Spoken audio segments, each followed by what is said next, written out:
So, welcome to the first Timeless Education exam. This will be an experiment to see how my concepts and this whole idea of a kind of education has been, to what extent it has taken root in some of my followers. And I've invited three of those followers who I know have been interested and been studying a bit, and who I have talked to previously on Skype to test this out. And this is something I have been thinking of doing for a long time. And recently I started to record myself as I practiced my own memory, as I've been busy with other things, and see so that I myself do not forget certain things. And as I was recording this and started to upload it, I realized that if I should do this, I should probably do it now, so that people don't get, before people sort of get my answers. That's how I was thinking. So I have kind of rushed together this, but it is an experiment, so hopefully it will be interesting, and perhaps we will upload this on the channel for other people to watch, see how it goes. And I was thinking, well, perhaps I should introduce those who are participating today, and it's Christian Lopez from the United States, and Martina from Bulgaria, and Bolelo from South Africa. And I was thinking that you would like raise your hand if you want to answer, or if you know the answer, or like an ordinary kind of school setting. So this test will not be serious. The way I approach this is I did not want the participants to study beforehand too much, because in ordinary school there is a tendency for people to they know that they are going to have an exam, and so they study and read up on things, and then they pass the exam, but then they just forget everything because they only studied for that moment. And so I thought it would be more interesting to see what has sort of stuck with people or taken root without any effort other than one's own personal interest, so to speak. So that's why I don't think anyone has really prepared before this. So it will be a bit relaxed, and we will not be overly serious with this. But I figured I would start by asking each of you to name. I know that perhaps the most famous concepts in timeless education are like the formula, alpha, omega, chi, omega. And I already made recently a very recent video where I talk about that. So I figured I would kind of skip that a little bit for at least this exam. But that concept, and perhaps energy bias psychology, the energy types, are perhaps the most memorable.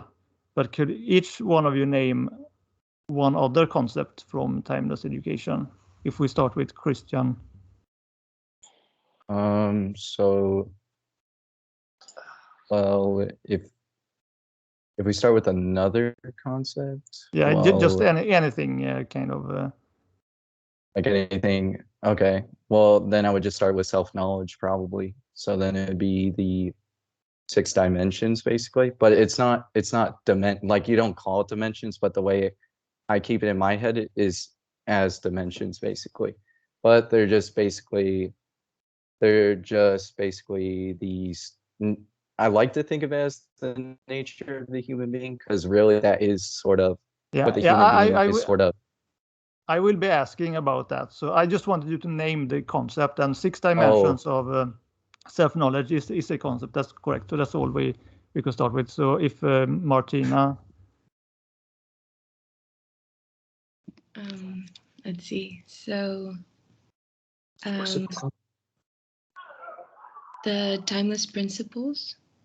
Yeah, I wouldn't be able to explain it so well, but I guess it's reciprocal to what Christian just said. Yeah, and Bolelo. Okay, I thought of reciprocal maintenance It's one of the concepts in Timeless Education. Yeah. Good. So so I will start with a more complicated question. No, wait. Okay, I have written up some questions here to prepare. But how would you describe timeless education at its basis? What it is about? If someone wants to comment.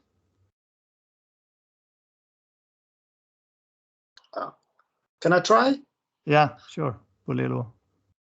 Yeah, I would say timeless education. It's about the very basic or fundamental principle that I'd say that governs the universe. For me, it would be like that. The most basic, that most basic principle that governs the universe. That's how I would say, in short. Yeah, okay. Well, I think of it as a little bit broader than merely because you're kind of pointing at the formula here, like but I'm thinking more because it involves a lot of psychology, and I tend to sort of phrase it in certain. Does any Martina or Christian want to? Well, yeah, sure. Okay, Christian. I'll say something about it. So the way I usually think of timeless education, like to me, is it's sort of like that. I mean, like all the knowledge basically comes from those principles. Like if you don't understand those principles, then well, it's not that if you don't understand them, it's more like the rest of it is sort of derived from those. But like it's sort of like what you just said, how it's all mainly psychological. So I think of timeless education as mainly like the it's like the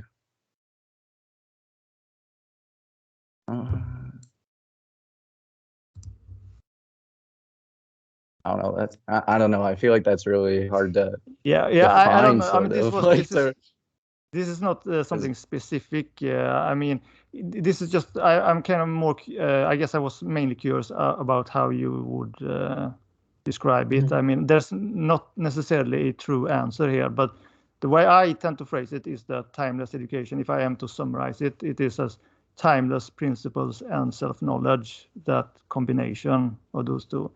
And sometimes I also refer to timeless education as a wisdom compass or evaluation compass. And sometimes also as reduction to essentialness. So that is sort of how I tend to view it.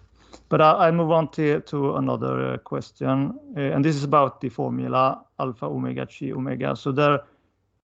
My question is, how does the four classical elements, fire, air, earth, and water, relate or correspond to this formula, these four letters? Christian? Okay, so basically fire and water are they're just basically opposites of one. So I like to think of it's kind of like how you set up the analogy with the sky, sort of. So you have the sun, which is at the top, and then you have the opposite, or not really the opposite, just below the sun, which is the water. And then you have the air, which is just the mixture between the fire and the water. Because when I think about clouds, it's like the sun is sort of like melting the clouds, if you say, and then it's like the clouds that then disappear, sort of, they just turn into water and flow down there. So then the air is just then that which is in between them. So then if you think about the formula, basically fire and water would just be plus and minus, basically, and then the interaction would then be air. That would be the weather. And then for the fourth element, earth, well, if you think about analogy, then that would just be the entire thing. It would just be but I don't really know, because when you think about the element, it's not like the manifestation, really... you could think of it like the manifestation, so to speak.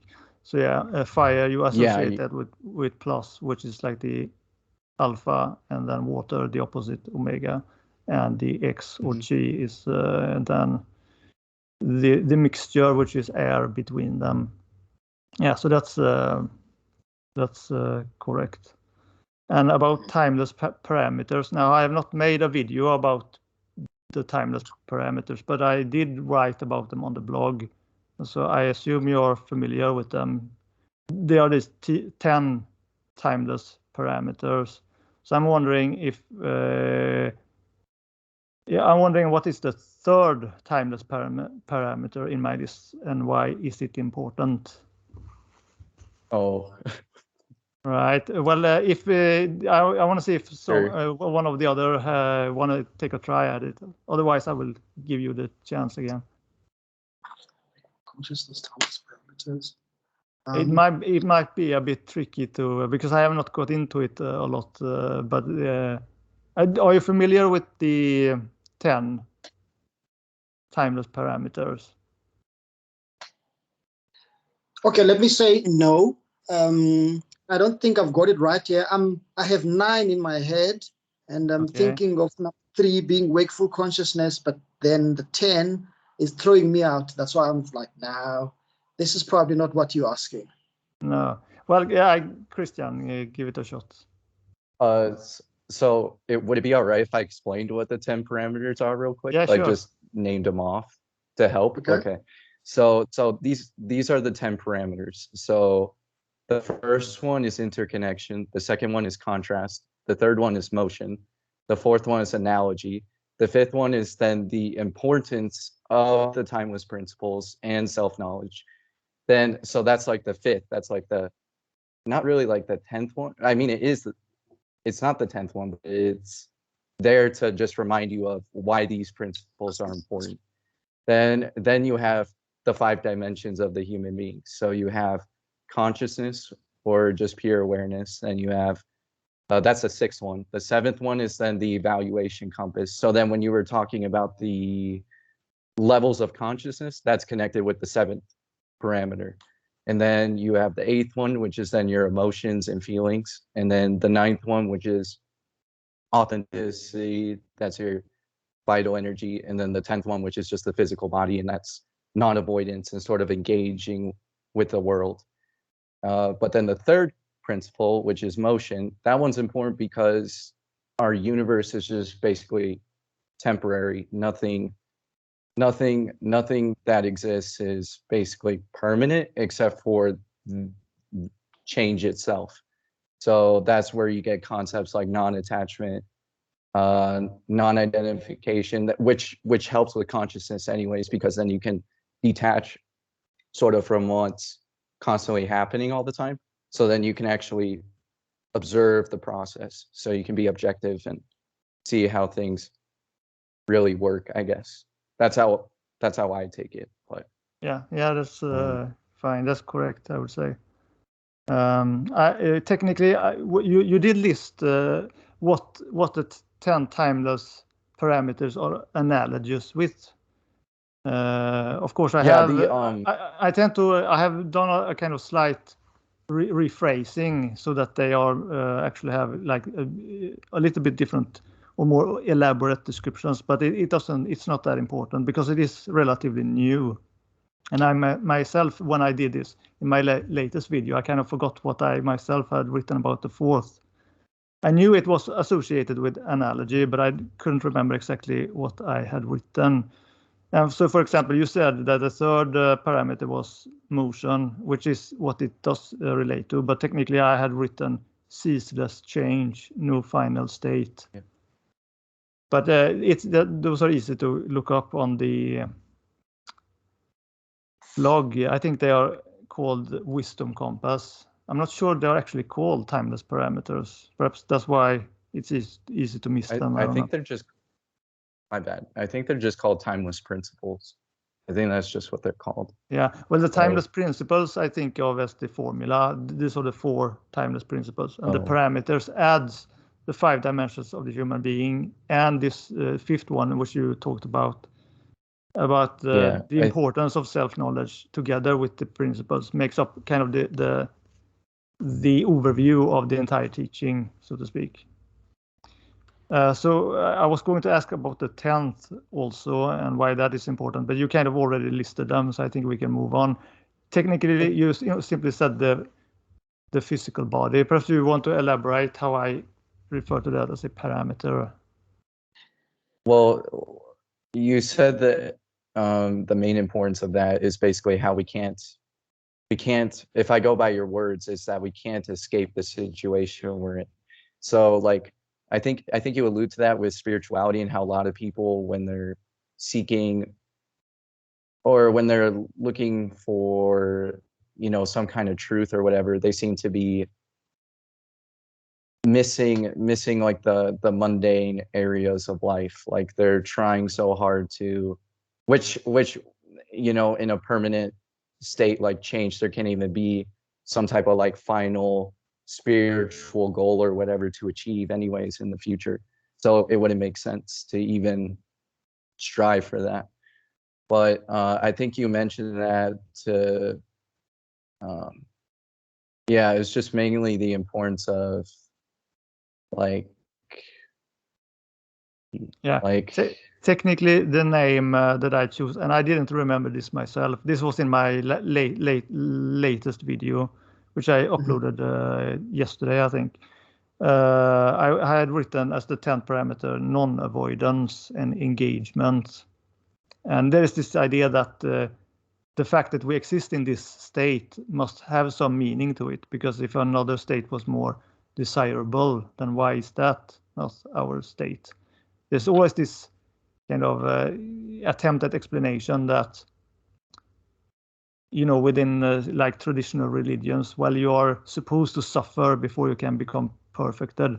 But why do we need to suffer? And like, how can something be perfect or permanent? Perhaps this kind of seeming imperfect, what we think of as an imperfect world, perhaps that actually is the closest thing to a perfect world. But yeah, so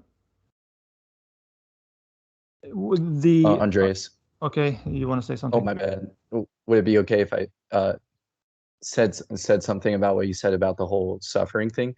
Because I feel like that sort of goes back to the necessity of contrast, or like the polarities. So I guess why would we need suffering or something like that? I guess it wouldn't be necessarily for like some to be perfect in the future, but more of like I don't know, because I've thought about this too, because one of my friends, we've sort of he likes to talk about this kind of stuff, and then I try to sort of use these principles and think about this stuff. So he talks about how suffering is unnecessary and how there should be a way to cease with suffering or to stop suffering. But then when I think back to the timeless principles, I think about contrast now in order to, because I've thought about like, you know, do we really need to suffer? Like, is suffer really a necessary part of life or something? But that's where I started thinking about how you would think of suffering. Like, I don't know, it would. Well, I feel like it's this idea of variation. Like, you cannot truly appreciate the good times without having gone through some bad. Is that what you're going? Man, that's one of the things that I've sort of looked at, but I feel like it's kind of like, I don't know, could be one. It could be that, like, I think it's a little bit too simple, because it's like some people suffer more than others. Yeah, sort of. Yeah, like it's a more deeper thing. And then when people suffer so much, it's like, what's, you know, even if I experience something good, what if I want to keep that forever? Or like, I don't want to experience suffering again, go through something as harsh as that. Or is there any good at all in the world if like I'm suffering this much or something like that? So I don't know. It's like, yeah, but there's this issue. I mean, there are many people who are trying to like escape their suffering through Yeah. So those things that doesn't work, like the law of attraction. If I only think positive thoughts instead of actually engaging and like being honest with themselves and things like that, by not avoiding that they're trying to escape that they are suffering, but really like grapple with it, okay, perhaps feel it deeply, and all of these techniques that exist where people are like using primal screams. They're like, if you scream loudly, if you are I'm not sure what it's called, but you can, in some therapeutic sessions, you can like act out almost like a role, or you go back to what would you say to this person who hurt you, and then you can live out some kind of violent act, and then you will have purified yourself for that. So yeah, that is often related to this idea of non-avoidance and engagement.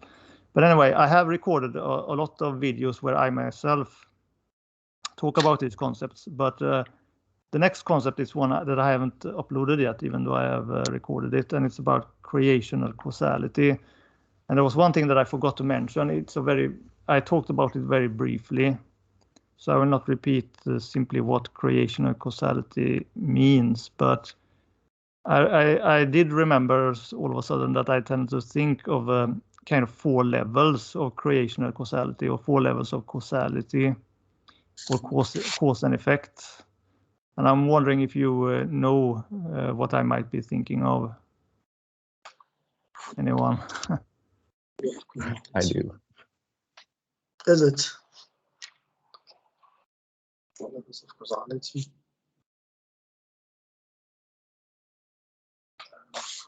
Okay, 4 levels of causality. I think it's. It might be a bit obscure, but let me give you a kind of hint where you can just use your own imagination or your own thoughts about. Forget about what I have said and just think about this criticism. Like, there's a lot of people who think of, when they think of causality, they exclude consciousness, and they think that causality is like just external or affecting us, but there are like more dimensions. So the dimensions that I was thinking of was like, on one hand, causality happens like surprise, like where you are born, or if something drops on your head, that's causality, which is at one level. And another is like imitation, what is cultural. So there's like a cultural cause and effect chain, which is like another level from pure accident.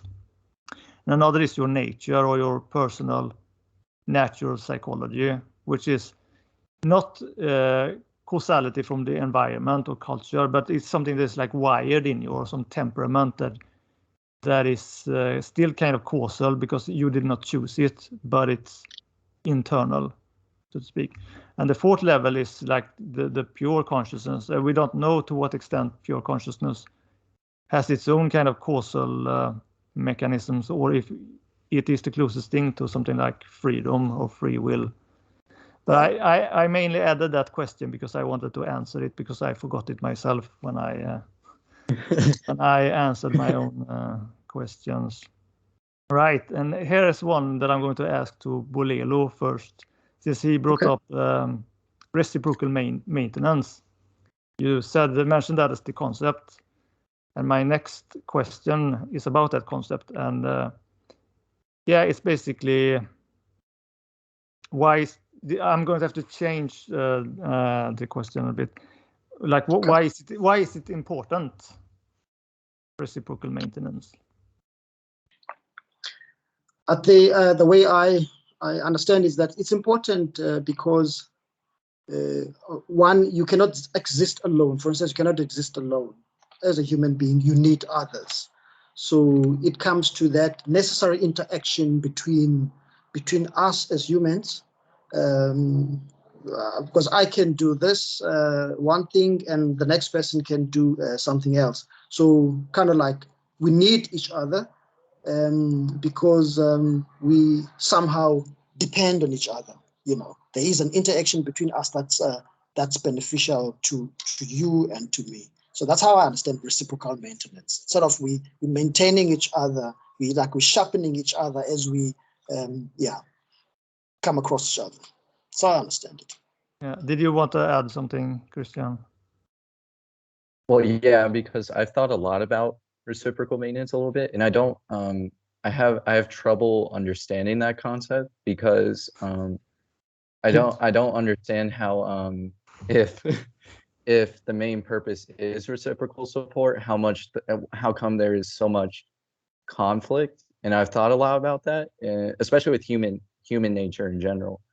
And I can understand if it's because of our bias or partiality. Maybe we're ignorant of the fact that we are different and that those differences are sort of necessary to help one another. But then I wonder how we can, how come it takes so long to become aware of that? So if it's like a timeless fact of reality or something like that, why is it that we sort of forget that, or that we're ignorant of that, or well, it comes back to this idea of partiality, that in order to give certain beings, the individual parts, a kind of drive, they need to be partial, but this partiality also creates the potential for conflict. But conflict, this also relates to this idea of, which I talked about in the latest video, about like perhaps the purpose of existence is something like surprise, I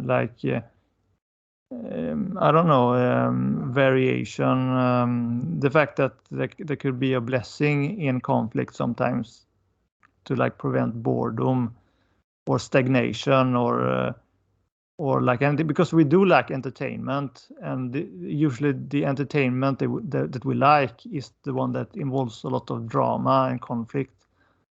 And if you can somehow appreciate the conflict in your own life in the same way, perhaps you can have a different attitude about it. So a lot of things revolve around one's own attitude regarding all of these things. It is always difficult to know if there is some kind of objective purpose or objective meaning. We kind of have to. Well, first of all, with your idea of surprise, I've come to agree with you on that point, though, because if reality is fundamentally changed, then it makes sense that I think what the ultimate purpose then really is surprise, and like to be open to whatever you really are experiencing, because that's all there is anyways, is change. So I think that makes sense. Yeah, it's just or to even generate that our own self, like everything exists to generate experience always. I feel like that makes sense. But then it's just the idea of reciprocal maintenance, that everything exists to support one another, which I think makes sense. Like most things do support one another, but I just don't then understand how there could be conflict. It's not unless there's the opposite. Yeah, the thing is that it's not the only law. It's like I regard it more like the importance that I give to it is that it is often overlooked. People think of survival of the fittest as the most fundamental law of jungle. It's true that it is a law of the jungle, but I consider reciprocal maintenance to be an even more fundamental law, because we are interacting with a lot of other biological entities like that are helping us in our bodies that we're living in symmetry with, and the entire ecosystem is working because of a kind of collaboration. And even when there are like predators eating certain other animals, I mean there's a component of cruelty there, but it serves a larger kind of system. So it's not that there isn't cruelty and conflict, but that also serves ultimately a kind of system of life, circle of life. But so that's mainly how I view that, not as something absolute, but more like something to balance this excessive view of something like the survival of the fittest. Yeah, Martina. This is what you mean by energy exchange? Yeah, energy exchange is another term for it. At its most, if you look at it at its most mechanical or basic, what it is that's going on, then it's energy exchange. We take in food and it's transformed into life force and things like that. But I'll go on to another question, and this is about fundamental psychology. I don't know if I have mentioned that phrase a lot. But basically, yeah, what do I mean by fundamental psychology in timeless education?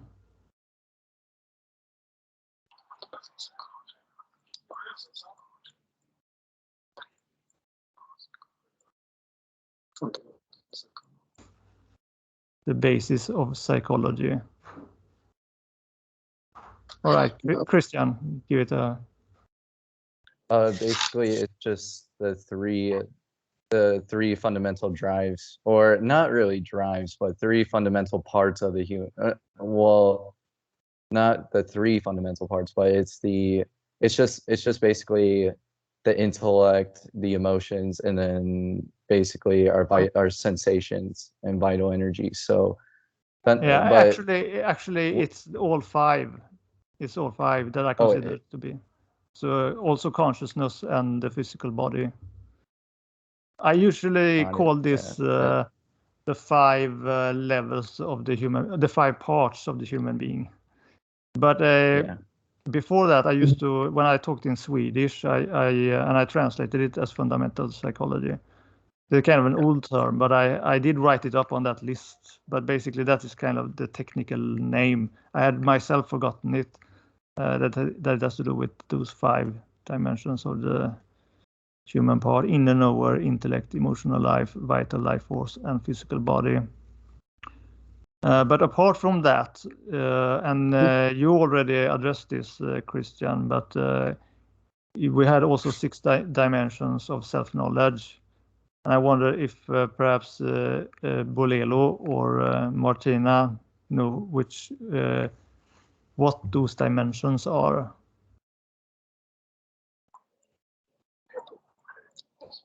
Martina. Okay. I don't really function by remembering things by categories, but this is related to the different sorts of man that you speak about, right? The time. Yes, exactly. I can't really tell them by order, but there was the biological, the timeless. Yeah, I think I'm going to skip explanation. Okay. Does Bolelo, do you know the names of the other four? Yeah, well, I'll start from the top. I think you have timeless man. Yeah. Then followed by temporary man just below, and then going down you would have biological man, natural man. Yeah, that's that. I cannot send that far. Christian, That's how much. The last two. Then it's masked man and then freeless man. Yeah, or the last two. Unfree man. Yeah. And unfree man's connected with creational causality, and then and with the formula, and then from there it just stems off. Basically everything's connected with that, and then you'll have But these are not. There is no specific order to this. The way I wrote them down, there's like no specific. The way I think of them is simply that three of them correspond to the fundamental psychology, which is like consciousness. That's timeless man. It kind of corresponds to timeless man. It involves a bit more understanding, like it involves like also being developed. I tend to include in that term, but basically that's the analogy. And then natural man is the equivalent of the three middle parts: intellect, emotions, and vital life force. And then the third one, biological man, refers to the physical body. And then there are the other three, which refer to things that are related to like the external, because we do not simply, we start with ourselves in fundamental psychology, but then we expand. We need to take into consideration our environment, that we are not simply isolated entities. So so that's where we bring in unfree man, which is associated with creational causality and accidents. And then I mean, this permeates almost everything, all the levels. But unfree man and masked man is like the culture, and what we have been taught and things like that. And temporary man has to do with the development, like where we are, like, because our state, our awareness, our health can change, and so it's like what's temporary, and that too can have more meaning than that, but we don't need to go into all of that. So that's the importance of self-knowledge. And then we have the levels of consciousness that I talk about sometimes. So does anyone want to name the levels or some of the levels of the consciousness? Perhaps a brief description of them. You know what I'm talking about, right? I do. I definitely know. Polelo, you kind of disappeared there. Sorry. Did you miss what I said? Oh, you want me to try the levels of consciousness? Yeah. Yeah, I think I can try. Yeah, sure. Yeah, but I'm gonna mess up the. It doesn't excuse matter. the terminology, but I'm just gonna mess it up a little bit. I see there's 9 levels of consciousness. 7 levels. I say 7 levels. 7 levels. Oh, 7. Yes. Yeah. Yeah, not 9. 7. Yeah. So the 7, which is the last one or the bottom one. He disappeared again. I wonder what's going on.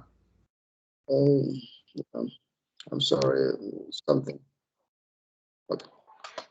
The bottom one, it's I think it's 7, destructive 6, imitation 5, entertainment 4, skeptic 3, wakeful 2, developing 1.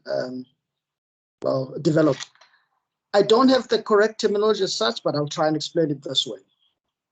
At the most bottom, lowest level, man is just destructive, and it's just destructive. I call it destructive consciousness. Just when one develops further than that, then they get into imitation, materialism, just imitating what other people are doing, and they develop further than that. They want to get entertained. They're into entertainment. Going to the 4th level, skeptic consciousness. Associate skeptic consciousness with things like things like education. People they have information and they're beginning to doubt, but what goes where here? Maybe there are some holes somewhere, some loophole. That skeptic consciousness, they start to wonder. Then number 3, my favorite one is wakeful consciousness. Is when people start to realize now that there's a problem here. I mean, there has to be a solution. Something doesn't make sense. That means they're waking up to the disaster that there is. That's wakeful consciousness, number 3. Number 2 is when a person begins then to study, maybe through self-study, developing themselves, getting knowledge now and information. And at level number 1, the person is fully developed. Yeah. More or less. Yeah, I did hear that you. I have encouraged people to like rephrase things in their own way, and I do know that you did that. You replaced some of the words that I used, such as charm consciousness with entertainment consciousness. Yeah. Yeah. Yeah. So, Well, but it's fine. I kind of like understand what you were talking about. So yeah, that's basically it.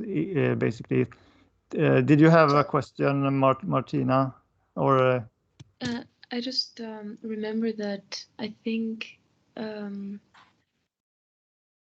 before the awakening one was the skeptic one, so that was the third one instead of the second, if I'm not mistaken. yeah, I actually called the second one wakeful because it's like attentive on kind of study or really trying to transform or following a kind of the correct path. The third one I called disillusion. I think disillusion consciousness, like disillusion, like the right.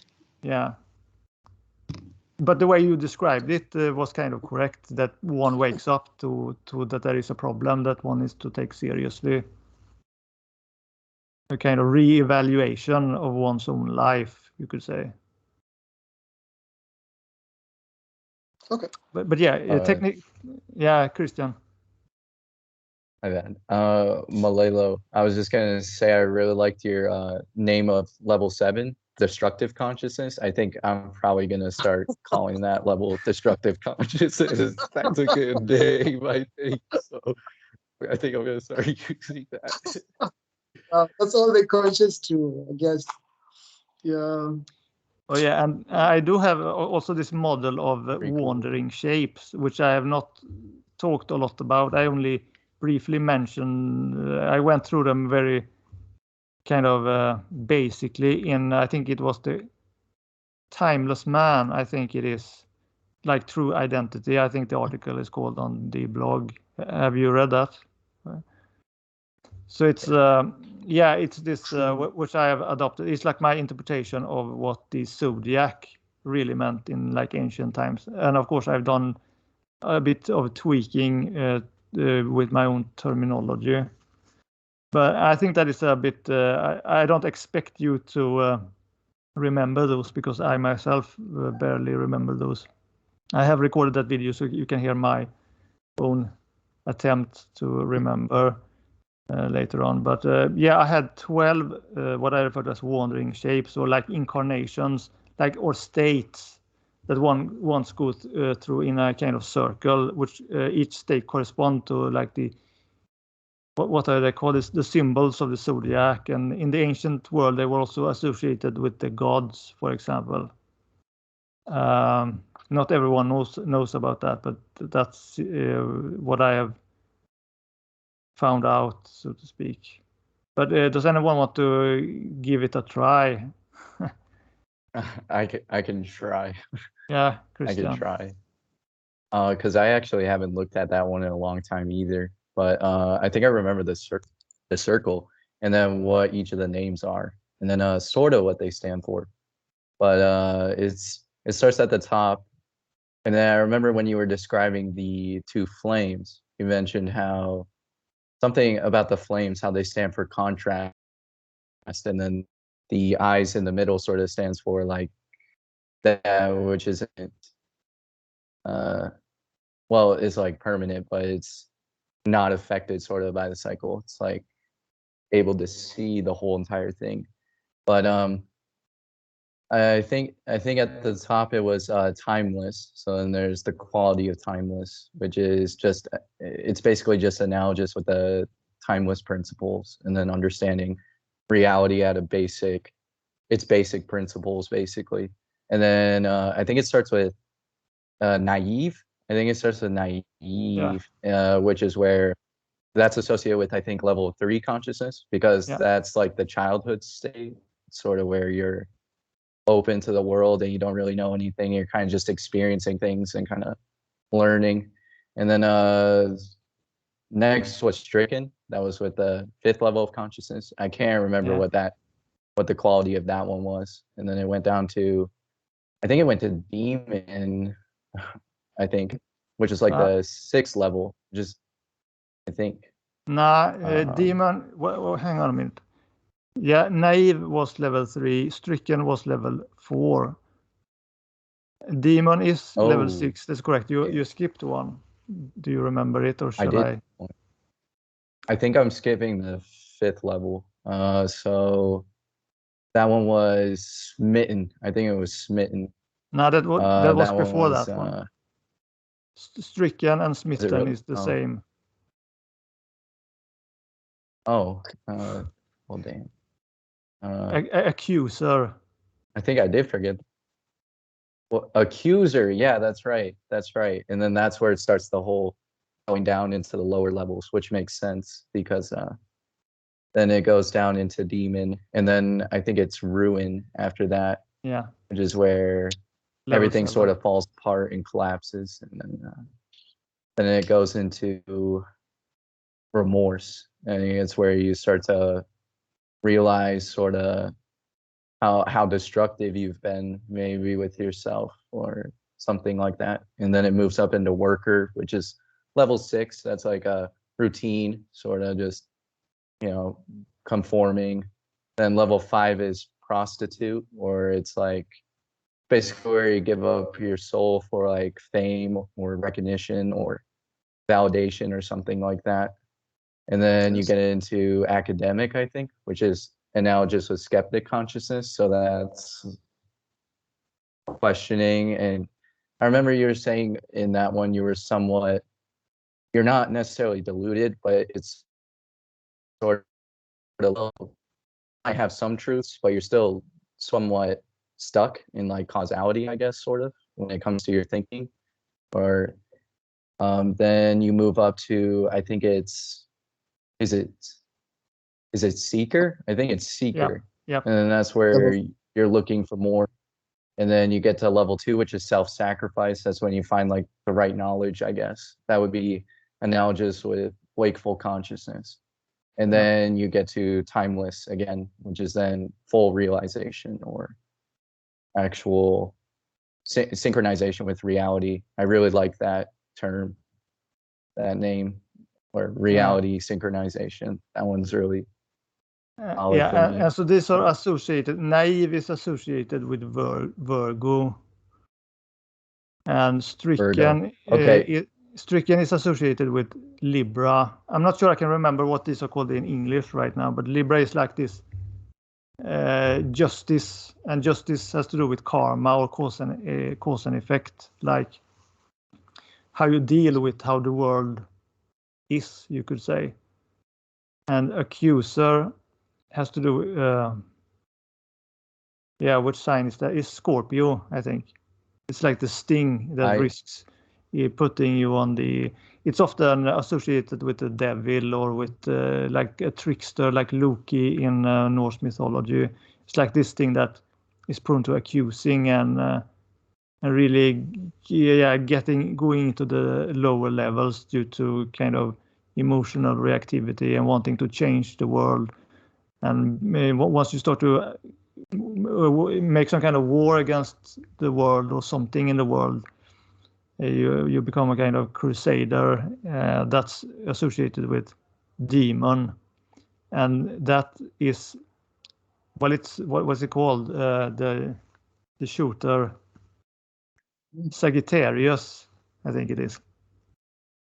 Sagittarius. I actually don't know because I want to look into mythology, because right now I'm looking really into ancient philosophy and stuff like that.